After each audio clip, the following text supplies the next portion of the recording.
Nous allons lire ensemble la parole de Dieu. Maintenant, j'ai déjà annoncé tout à l'heure le texte, un peu à l'avance d'ailleurs.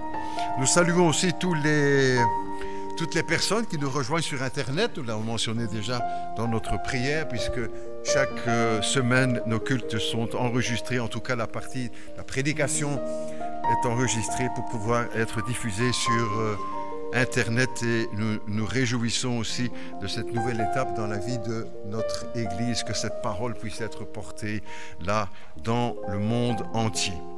Maintenant, voilà, je vous propose le psaume 14. Voilà. Je l'ai annoncé tout à l'heure, par erreur, à l'avance. Nous le lisons maintenant, si vous le voulez bien, le psaume 14, qui est un psaume bien particulier, vous allez tout de suite le comprendre, avec déjà l'introduction, les premiers mots, les premières phrases. Le livre des psaumes, donc presque au milieu de la Bible, et le psaume 14, c'est un psaume de David. Et il écrit ceci, conduit par le Saint-Esprit: « Le fou dit dans son cœur, il n'y a pas de Dieu. Ils se sont corrompus, ils ont commis des actions abominables, il n'y en est aucun qui fasse le bien. Du haut du ciel, l'Éternel observe les hommes pour voir s'il y en a un qui est intelligent, qui cherche Dieu. Mais tous se sont éloignés ensemble, ils se sont pervertis, il n'y en a aucun qui fasse le bien, pas même un seul. Tous ceux qui commettent l'injustice n'ont-ils aucune connaissance? Ils dévorent mon peuple, ils le prennent pour nourriture, ils ne font pas appel à l'Éternel Dieu. C'est alors qu'ils trembleront d'épouvante, car Dieu est au milieu des justes. Vous bafouez l'espoir du malheureux. Sachez que l'Éternel est son refuge. Oh, qui accordera depuis Sion la délivrance à Israël? Quand l'Éternel rétablira son peuple, Jacob sera dans l'allégresse et Israël se réjouira. » Dans le Nouveau Testament maintenant, si vous le voulez, un texte encore, dans le livre des Actes, au chapitre 1er, le livre des Actes, chapitre 1er, c'est Luc qui écrit ce texte, après avoir écrit bien sûr l'Évangile selon Luc, le médecin bien-aimé, comme l'a surnommé l'apôtre Paul, puisqu'il était un des collègues de l'apôtre Paul dans les différents efforts d'évangélisation et pour implanter les églises. C'était son nom, Théophile, docteur Théophile. Alors, on lit ensemble, donc, Actes au chapitre 1er, si vous le voulez. « Cher Théophile, dans mon premier livre, donc l'Évangile selon Luc, j'ai parlé de tout ce que Jésus a commencé de faire et d'enseigner jusqu'au jour où il a été enlevé au ciel après avoir donné ses ordres par le Saint-Esprit aux apôtres qu'il avait choisis. Après avoir souffert, il se présenta à eux vivant en leur donnant de nombreuses preuves pendant 40 jours. Il se montra à eux et parla de ce qui concerne le royaume de Dieu. » Jusque-là, notre lecture, si vous le voulez bien. Nous sommes une génération, on peut le dire, une génération qui demande des preuves. Et aujourd'hui, on vit un peu dans ce sentiment que tout doit être prouvé scientifiquement. Et quand on aborde le sujet de la foi, des questions, ou les questions peuvent venir, mais avez-vous des preuves? Et peut-être qu'on vous a déjà demandé cela, vous, lorsque vous parliez de votre foi ou de Jésus-Christ ou de cela. Avez-vous des preuves? Ou encore, donnez-moi des preuves. Ce sera le titre de la prédication de cette série que je vais vous proposer pendant quelques dimanches. Je veux des preuves. Le chrétien, alors on peut se poser aussi la question, le chrétien est-il quelqu'un qui croit sans preuve? On connaît l'expression, les uns et les autres, la foi du charbonnier, qui parle de quelqu'un qui croit sans trop savoir pourquoi, sans se poser trop de questions et qui n'a pas besoin de preuves pour croire, sans aucun mépris bien sûr pour cette expression ou ce qu'elle contient.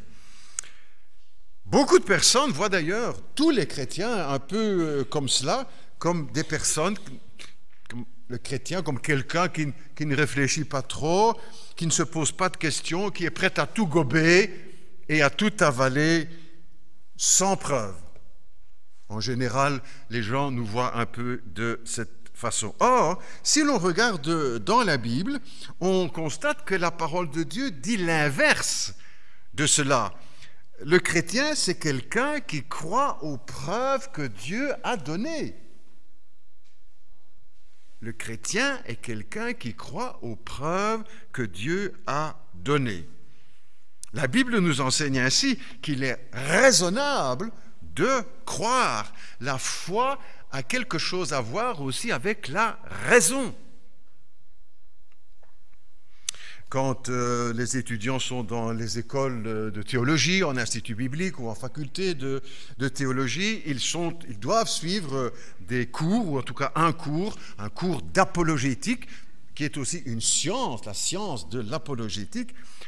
En fait, dans ce cours, les étudiants apprennent ou étudient les arguments en faveur de la foi.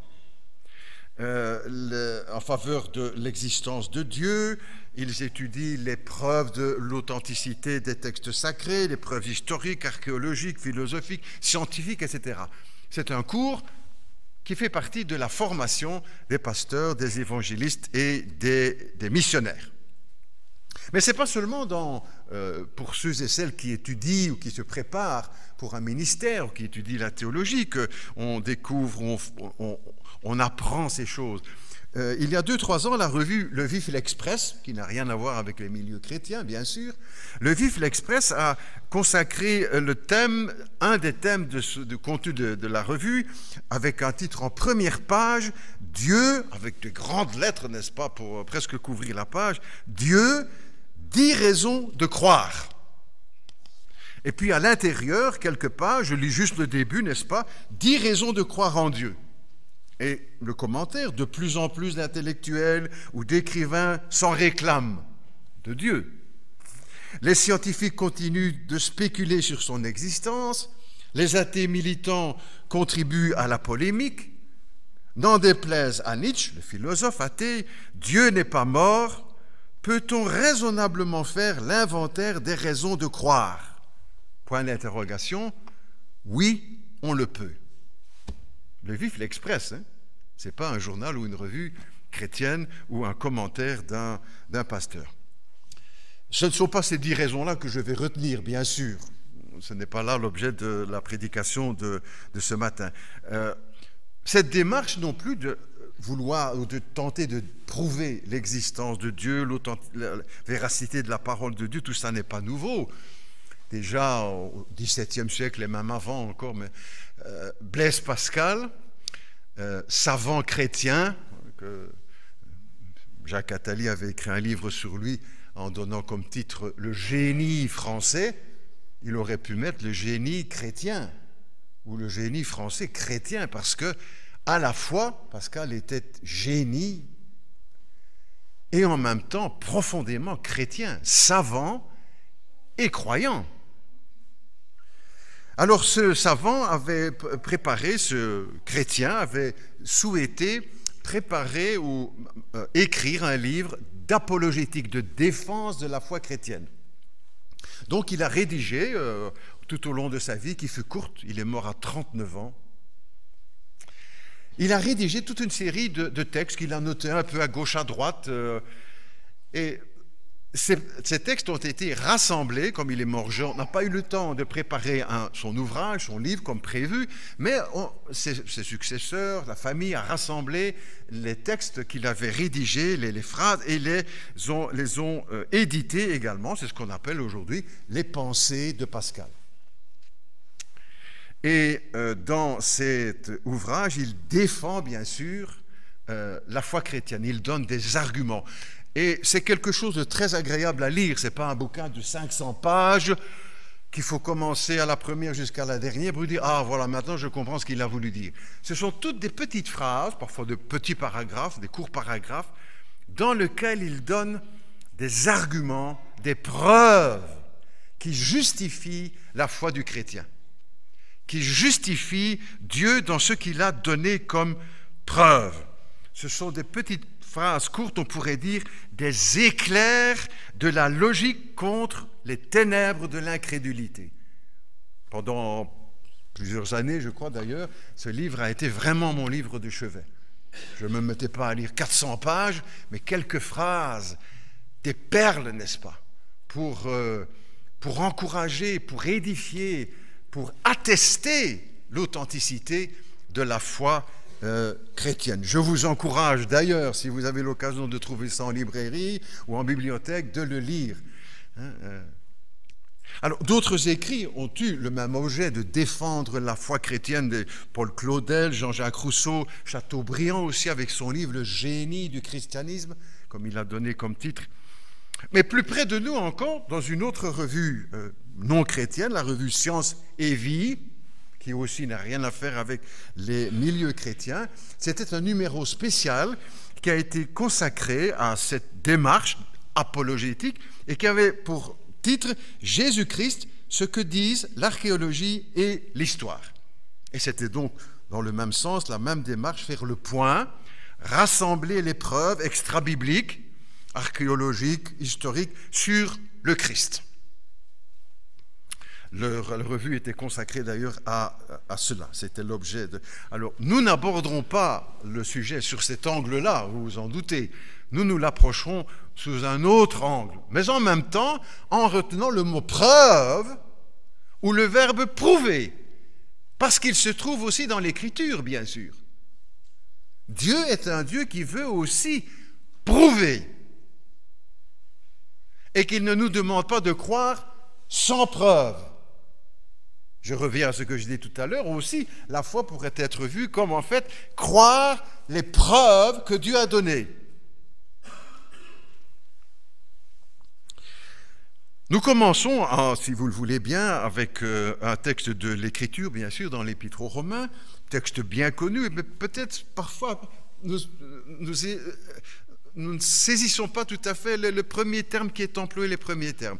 Romains 5,8, Dieu prouve, des preuves, oui, prouver c'est donner des preuves. Dieu prouve son amour en ce que lorsque nous étions encore des pécheurs, Christ est mort pour nous. Ce qui veut dire que selon la pensée de Dieu, la croix est la preuve de l'amour de Dieu. Et ce qui est aussi, dans un sens un peu étonnant, c'est qu'il est dit que ce n'est pas la preuve de l'existence de Dieu, mais de son amour. C'est plus que simplement l'existence de Dieu. C'est la preuve de son amour. C'est la croix de Jésus-Christ. Quand les Américains ont marché sur la Lune, ils ont entre autres planté un drapeau américain sur le sol lunaire, et ce drapeau en quelque sorte est la preuve que des hommes ont marché sur la Lune. La croix est aussi la preuve que Dieu est venu sur cette terre. En tout cas, c'est l'un des sens que l'on doit trouver dans le message de l'Évangile. La croix est une preuve de Dieu, de son amour, de son existence, de sa venue ici-bas. Et en quelque sorte, on pourrait dire que sur notre planète Terre, Dieu a planté un drapeau d'une forme particulière, vous comprenez bien, une bannière en forme de croix, comme preuve de son amour, preuve qu'il est venu sur cette terre, qu'il a traversé les cieux, qu'il a déchiré les cieux, qu'il est venu vers nous et qu'il nous a donné preuve de son amour. Personne, en effet, ne peut nier, ni dans les milieux incrédules ou athées, personne ne peut nier qu'il y a 2000 ans, un personnage appelé Jésus est mort à la croix, sur la croix en Israël, à Jérusalem, sous Ponce Pilate. Cela fait partie de l'histoire, fait partie des faits. Et Dieu en a voulu faire une preuve. C'est comme si Dieu nous dit, voilà la preuve de mon amour.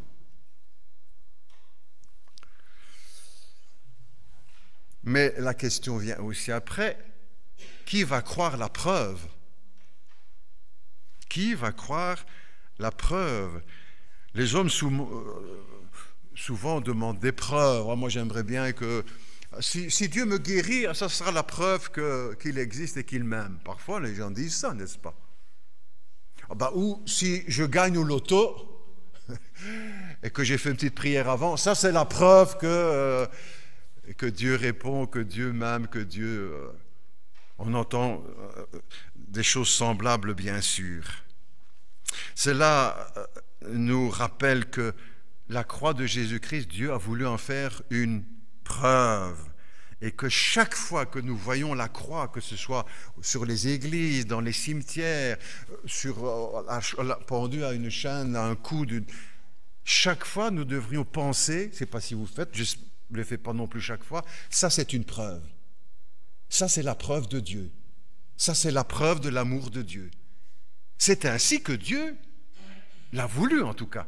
Il n'y a pas que cela dans le message de la croix, bien sûr. Mais en tout cas, cet aspect-là, de démonstration, c'est ça la preuve. C'est quand on a démontré, Dieu a voulu que la croix soit la démonstration de son amour. Et c'est là que nous devons chercher l'amour, la preuve de l'amour de Dieu. Même pour nous, parce que parfois aussi, nous chrétiens, on aimerait bien, j'aimerais bien que Dieu me montre son amour, mais de cette façon-là ou de cette façon-là. Dieu en a donné une preuve à la croix de Golgotha. Le mot preuve se retrouve aussi dans d'autres passages de l'Écriture, bien sûr. Nous avons lu tout à l'heure dans le livre des Actes, tout au début, que Jésus, après qu'il eut souffert, se montra vivant et donna aux apôtres plusieurs preuves. C'est le mot, hein? Jésus donna aux apôtres plusieurs preuves de sa résurrection, se montrant à eux pendant 40 jours et parlant avec eux des choses qui concernent le royaume de Dieu. Le chrétien, ce n'est pas seulement quelqu'un qui croit n'importe quoi, c'est quelqu'un qui croit les preuves que Dieu nous a données. Parce que Dieu est un Dieu aussi qui veut donner des preuves. Libre aux hommes encore après d'en faire ce qu'ils veulent. On va en parler un peu plus loin. Vous noterez bien aussi que dans le texte que nous avons lu, il n'est pas question que du verbe apparaître, et le Seigneur leur apparut. Non, non. C'est le verbe se montrer, se manifester, se faire voir littéralement. C'est à peu près la même chose. Ah non, il y a quand même une différence avec ce qu'on entend aujourd'hui dans certains milieux au sujet de certaines pseudo-apparitions de la Vierge Marie. Ce n'est pas du tout le même registre ici, ce n'est pas des apparitions. Il s'est montré, il s'est fait voir, il s'est laissé toucher, il a mangé, il a parlé avec eux, et il a fait la cuisine. La cuisine, oui, sur le bord du lac de Galilée, pendant que les disciples étaient à la pêche. C'est lui qui leur a préparé le barbecue, du poisson rôti. Ce n'est pas des apparitions. Il s'est fait voir. Et le texte rappelle aussi qu'il s'est fait voir pendant 40 jours, en parlant avec les disciples, des choses qui concernent le royaume de Dieu. Déjà, Jésus voulait donner des preuves concernant sa résurrection, en se montrant aux apôtres.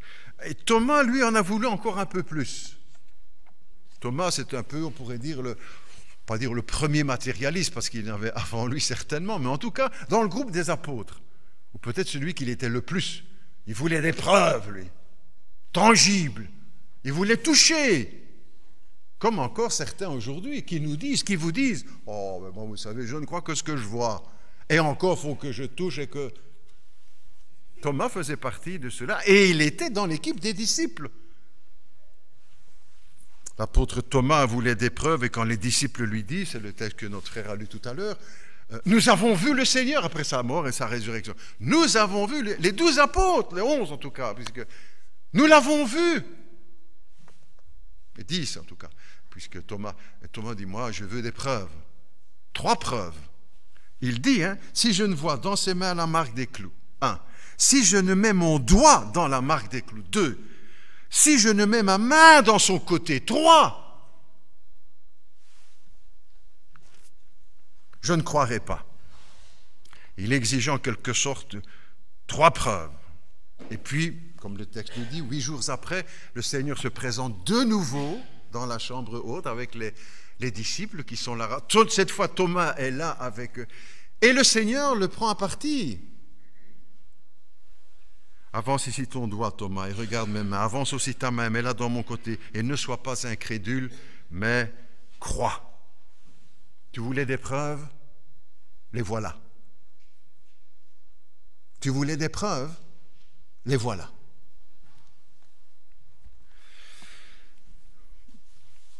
Confondu dans son incrédulité, Thomas devra faire cette déclaration magnifique, magistrale, cette première profession de foi, toute simple, quelques mots, mon Seigneur et mon Dieu.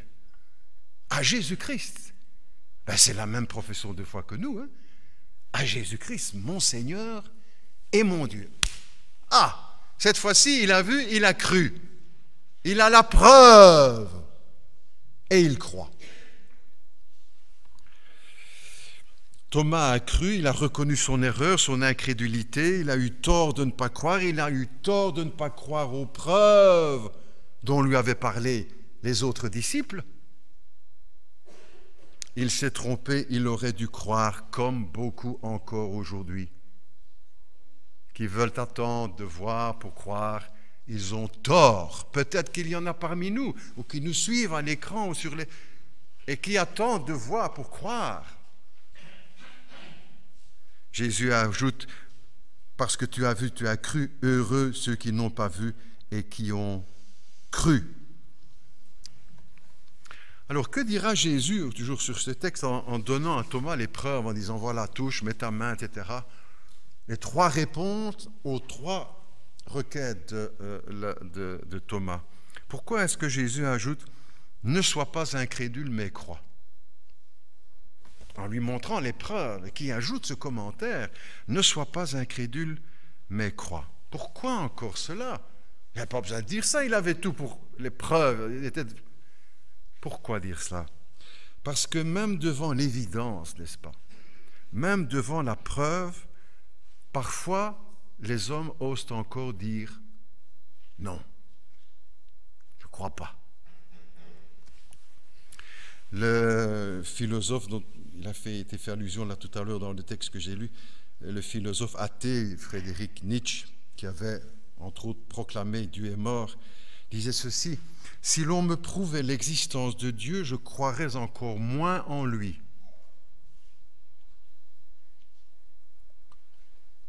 Ça montre en quelque sorte que l'athéisme n'est pas causé par l'absence de preuves, mais par le refus des preuves. D'autres exemples alors qu'on prend dans la vie, dans notre vie actuelle aujourd'hui, pour montrer que même devant les preuves, beaucoup d'hommes ne veulent pas encore accepter. Devant la vérité, on peut employer le mot aussi. Une preuve, c'est que la chose est vraie. J'ai pris 2 exemples, n'est-ce pas? En dehors du domaine religieux, parce que ça ne concerne pas seulement les questions religieuses, mais l'homme est fait ainsi, en quelque sorte. La preuve est faite aujourd'hui, on le sait, scientifiquement, puisque c'est très à la mode, on aime bien ça, la preuve est faite que le tabac tue. La première fois dans un magasin, quand je faisais des courses, pas pour des cigarettes bien sûr, mais bon, et que j'ai vu là indiqué avec une photo en plus, et la phrase écrite en noir sur un petit carré blanc, le tabac tue. Oh! D'abord, j'aurais jamais cru qu'on l'aurait mis d'une façon aussi violente. Ben oui, on commence à avancer en se rendant compte que ça fait vraiment beaucoup de mal et de tort dans le monde et que ça coûte cher. Bref, je ne cherche pas cet aspect-là. Combien, n'est-ce pas? C'est prouvé, ça. C'est prouvé scientifiquement, les calculs, les statistiques, etc. Le tabac tue. C'est une preuve. Et pourtant, dans le monde, il y a encore des millions d'hommes, de femmes, de jeunes qui fument et qui en meurent. C'est-à-dire que la preuve qu'on leur donne du méfait n'est pas suffisante. Ça n'a rien à voir avec la religion, tout à fait, ben justement, mais c'est le même domaine. La preuve, parfois, n'est pas suffisante pour nous convaincre. Comme l'homme est étrange. Hein. Je donne un autre exemple, n'est-ce pas, concret. Les ceintures de sécurité. Je ne fais pas de la pub sur les... Encore que je pourrais faire, parce que effectivement, ça sauve des vies. Ça aussi, c'est démontré scientifiquement. Vous avez déjà vu peut-être ces séquences où on montre un accident de voiture, hein, en domaine, dans un milieu de recherche, bien sûr, hein, avec un mannequin, etc. On pèse, etc. On mesure, là, on voit tout ce que ça. Scientifique, prouvé que la ceinture sauve des vies. Hein? Je donne des chiffres. J'ai un enfant de 25 kilos avec une voiture qui court à 50 à l'heure dans un choc frontal. Quand le bébé, l'enfant arrive dans la vitre, il pèse 1 tonne. C'est la mort. Hein? Et pourtant, malgré, je vais dire, la preuve scientifique, il y en a encore combien qui ne mettent pas leur ceinture et qui savent qu'ils risquent leur vie, ou celle des enfants qui sont derrière ou à côté d'eux dans la voiture. La preuve est faite, mais parfois elle n'est pas encore suffisante pour convaincre. Ça nous fait réfléchir les uns et les autres, n'est-ce pas, sur toutes ces questions de la vie. La Bible nous parle du même phénomène aussi bouleversant, n'est-ce pas, avec les disciples. On revient maintenant sur le terrain biblique. Avec les disciples, on dit, bah oui, on connaît Thomas, il a demandé ci, il a demandé là, mais les autres aussi. Les autres disciples également. La Bible nous rapporte dans l'Évangile selon Jean et dans d'autres passages que Jésus allait de lieu en lieu, accomplissant des miracles. Et, toujours dans la Bible, et malgré tant de miracles qu'il avait faits en leur présence, ils ne croyaient pas en lui. Malgré toutes les preuves que Jésus avait données au travers de ces miracles qu'il avait accomplis là, dans tout le pays, malgré ça, beaucoup ne croyaient pas en lui. Nous, on penserait plutôt facilement l'inverse en se disant, mais devant ça, tout le monde va croire, tout le monde va se convertir. Eh bien non, non, non, non. Avec la preuve sous les yeux, certains refusent encore. C'est-à-dire qu'au-delà de la preuve, n'est-ce pas, il y a encore le choix du cœur. Et le cœur de l'homme ne choisit pas toujours en fonction de la preuve. Sinon, déjà, tous les hommes croiraient en Dieu devant les preuves qu'il a données. Ce n'est pas le cas. Parce que c'est souvent le cœur qui va décider, ce n'est pas toujours. C'est pourquoi la Bible nous dit aussi « Garde ton cœur plus que toute autre chose, car de lui viennent les sources de la vie. » C'est le cœur souvent qui choisit. À l'intérieur de nous-mêmes, on peut donner aussi quelques exemples tout pratiques. Monsieur et madame vont acheter une voiture, ou une cuisine, ou que sais-je, moi, je prends un exemple. Et monsieur envoie la voiture, il vient du salon de l'auto là à Bruxelles. Oh là là, qu'elles sont belles, qu'elle est belle celle-là, elle me plaît. Oh. Et madame dit oui, mais mon chéri, on fait petit calcul, hein, et on ne saurait pas, parce qu'il manque. Ça c'est la preuve, on ne saurait pas. Mais monsieur dit quand même. On va l'acheter. C'est le cœur, pour finir, qui va encore décider. Pas la raison. Le cœur, à l'intérieur de l'homme à l'intérieur. La foi ne vient pas nécessairement avec les preuves. Ça, c'est aussi l'enseignement de la Bible. La foi ne vient pas nécessairement avec les preuves. La Bible nous dit que la foi vient de ce que l'on entend. Et ce que l'on entend vient de la parole du Christ. Ah, c'est une approche toute différente, ça encore. Malgré toutes les preuves que Dieu nous a données. Parfois même, la preuve aura l'effet contraire. Au lieu de convaincre, elle va dresser l'opposition. Vous croyez ça? Nous avons aussi des cas, des exemples dans l'Écriture, n'est-ce pas? Vous savez, quand les pharisiens ont décidé d'exécuter Jésus, vous pourriez dire, quand il les a assommés dans le chapitre 23 de Matthieu, là, hypocrite, etc., on va dire, c'est après ça ils étaient vraiment fâchés, c'est après ça qu'ils ont décidé de le... Non. Non. Ils ont pris la décision d'exécuter, de tuer le Seigneur, le Messie, après le miracle de la résurrection de Lazare. Tu peux regarder dans la Bible, chapitre 11, Jean, chapitre 11, verset 53. Ce même jour, quel jour? Le jour de la résurrection de Lazare. La preuve des preuves, une résurrection. Elle ne les a pas convaincus. Au contraire, la preuve les a dressés contre le Christ, contre la vérité.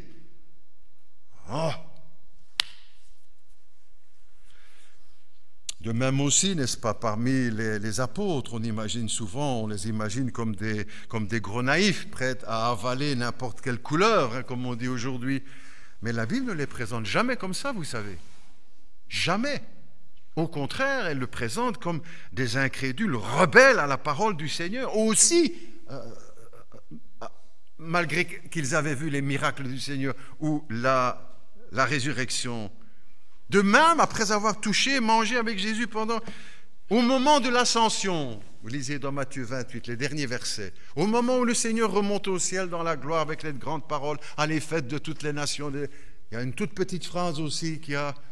Mais quelques-uns eurent des doutes. Malgré tout ce qu'ils avaient vu, malgré les miracles que le Seigneur avait accomplis devant eux, malgré le ressuscité devant eux, malgré, quelques-uns eurent des doutes. Ils viennent d'être témoins du miracle des miracles, la preuve des preuves, la résurrection de Jésus-Christ d'entre les morts. 40 jours avec lui. Et quand il remonte au ciel, certains sont encore de... Parfois, il pourrait nous arriver de penser que, en tant que chrétien même, qu'un bon miracle en plein Charleroi, ou à Paris, ou lors du défilé du 14 juillet, là, sur le Champs-Élysées, qu'un chrétien ferait, voilà, vraiment un miracle, mais alors quelque chose d'étonnant, que toute la France se convertirait.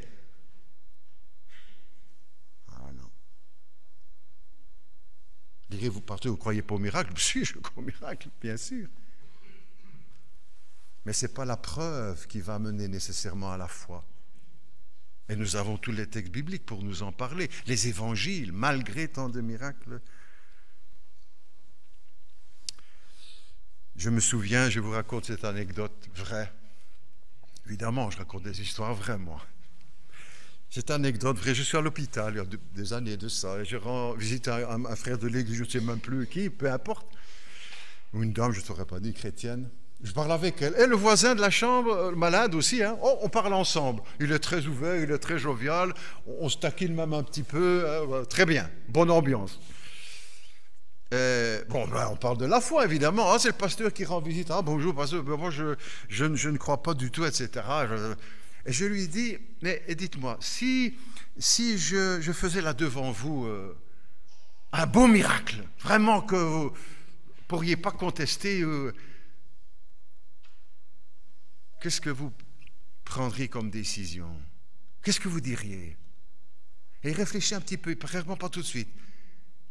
Et puis il me dit, je dirais, il y a un truc. C'est juste. Il y a un truc. Je ne crois pas ça. C'est une preuve? Jamais oublié. La preuve ultime, utile et nécessaire, si elles peuvent conduire certains d'entre nous à la foi, ce n'est pas le cas pour tout le monde, elles ne sont pas déterminantes parce que, rebelote, la décision, elle vient du cœur. C'est-à-dire que la foi n'exclut pas la raison, mais elle la dépasse aussi. Elle s'appuie sur les preuves que Dieu nous a données pour porter plus loin et plus haut. Et dans sa sagesse, Dieu nous a donné des preuves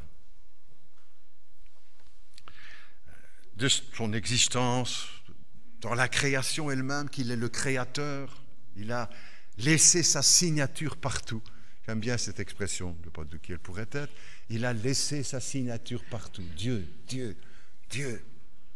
Parfois, certains pensent autour de nous, disent, oui, mais vous, les chrétiens, vous mettez Dieu, c'est un Dieu bouche-trou. Là. Dans tout ce qu'on ne sait pas expliquer, vous dites, ah ben c'est Dieu, ah ben c'est Dieu. C'est le contraire. C'est tout ce qu'on explique et qu'on voit, qu'on dit, ah, mais que c'est beau, que c'est grand, que c'est compliqué, que c'est intelligent. C'est Dieu. Pas seulement ce qu'on ne comprend pas, et là où il y a encore des points. Non, non, pas du tout, au contraire. Au contraire. Dieu a laissé des preuves dans sa création, dans la nature, qu'il est le créateur. Et c'est pourquoi, mais aussi, comme je dis encore, certains refusent les preuves. Nous avons lu tout à l'heure en introduction le texte du psaume 14, qui est répété 2 fois d'ailleurs, dans le psaume 53 aussi 2 fois, à peu près le même psaume, les mêmes phrases, presque. L'insensé dit en son cœur, le fou dit en son cœur, il n'y a pas de Dieu. Pourquoi la Bible dit-elle, ose-t-elle dire que l'incrédule, l'athée, est un insensé, est un fou? Parce que devant les preuves que Dieu donne, devant les faits, devant l'évidence, contre sa raison, il dit encore non, Dieu n'existe pas. Je n'en veux pas. Pas lui. Et alors cette phrase, et la plaie se rouvre sans cesse. Mais quelle plaie? Mais la plaie de l'incrédulité, de ce refus de la preuve, de refus de la vérité. Parce que la raison est sans cesse blessée par son refus, son rejet des preuves que Dieu a déposées dans la nature, dans la création, des preuves qui hurlent que Dieu est le Créateur, qu'il est impossible que ce soit un hasard absurde qui ait mis tout cela en place. Ils sont les premiers à le savoir. Et on rejoint encore alors le texte de la Bible, toujours dans l'Épître aux Romains, où l'Esprit de Dieu conduit l'apôtre Paul en disant « Tous ceux qui ont rejeté ainsi les preuves, la démonstration, ils sont donc inexcusables, parce qu'ayant reconnu Dieu dans sa création, ils ne lui ont pas donné la gloire dont il était digne, et se vantant d'être sages, intelligents, raisonnables, se vantant d'être sages, ils sont devenus fous. » J'ai dit non à Dieu devant les preuves. Le Dieu de la Bible est un Dieu qui donne les preuves, et les preuves de la création sont sous nos yeux, n'est-ce pas? Tous les spécialistes de la recherche scientifique pour l'espace, leurs télescopes, leurs ordinateurs, les astronomes, ils ont la preuve devant les yeux, n'est-ce pas?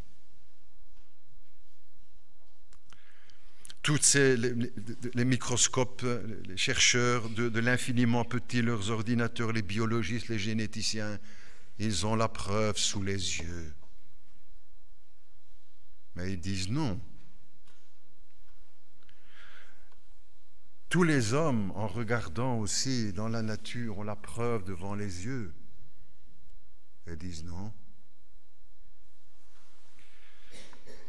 La preuve de l'amour de Dieu est inscrite dans l'histoire de l'humanité. C'est inscrite à la croix de Golgotha, sur le corps du ressuscité. Mais sur toutes les preuves, nous, chrétiens, nous avons apposé en un mot, le oui de la foi. Oui, je crois, j'accepte,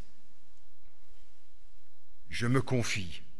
Oui, Je dis oui à Dieu. Je dis oui aux preuves. Et même s'il y a des zones d'ombre encore dans lesquelles je dois avancer, sur ce que j'ai vu, sur ce que Dieu a montré, sur les preuves, je dis oui. Je crois. Mais, je termine, le moyen suprême par lequel Dieu veut nous amener à croire, c'est aussi au moyen de sa parole. Nous aurons l'occasion d'en parler plus avant dans les prochaines semaines. Quand Jésus a dit, n'est-ce pas, dans ce récit du Lazare et du mauvais riche, quand il dit « S'ils n'écoutent pas Moïse et les prophètes, s'ils n'écoutent pas la parole de Dieu, ils ne se laisseront pas convaincre, quand bien même quelqu'un ressusciterait d'entre les morts. » La preuve suprême ou la démonstration suprême ou le moyen suprême par lequel le Seigneur nous attire à lui, c'est sa parole. Parce que sa parole aussi est remplie de preuves. C'est la parole de Dieu, c'est la parole de vérité.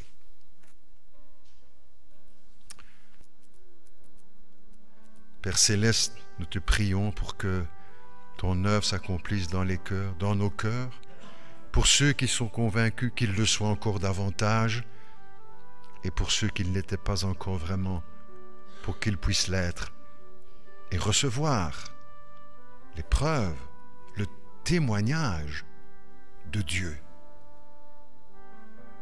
C'est au nom de Jésus que nous te prions, Père Céleste. Amen.